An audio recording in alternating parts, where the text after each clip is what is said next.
প্রায় ৩.৫ লাখ মানুষের চিকিৎসা সেবার একমাত্র ভরসা ভোলা লালমোহনের ৫০ শয্যা উপজেলা স্বাস্থ্য কমপ্লেক্স। অথচ সেবা কেন্দ্রটিতে চিকিৎসক ও নার্স সংকট। রোগীরা বলছেন নামমাত্র সেবা দিচ্ছে কর্তৃপক্ষ। গুরুতর অবস্থায় যেতে হয় ভোলা সদর কিংবা বরিশালের হাসপাতালে, যদিও সংকট সমাধানের আশ্বাস সংশ্লিষ্টদের। Innovation for smarter life.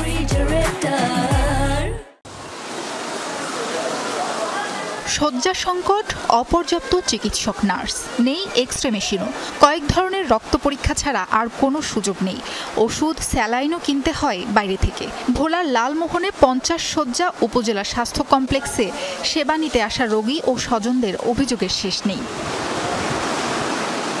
উপজেলায় প্রায় ৩.৫ লাখ মানুষের বাস। রোগ শোকে একমাত্র ভরসা এই স্বাস্থ্য কমপ্লেক্সটি। অথচ সেবাগ্রহীতাদের অভিযোগ নামমাত্র চিকিৎসা মেলে স্বাস্থ্য কমপ্লেক্স থেকে।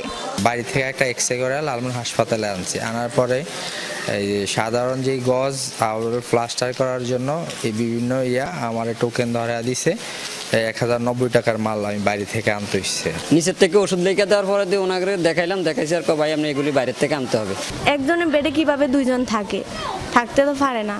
এর জন্য আর কি বসতে সমস্যা, শুইতে সমস্যা, বাচ্চা ঘুমাইতে পারে না। এই হাসপাতাল কোনো মিশিংয়ের যন্ত্রপাতি নাই। আমরা গরিব মানুষ, আমরা বাড়িতে আনি পরীক্ষা করি আনি।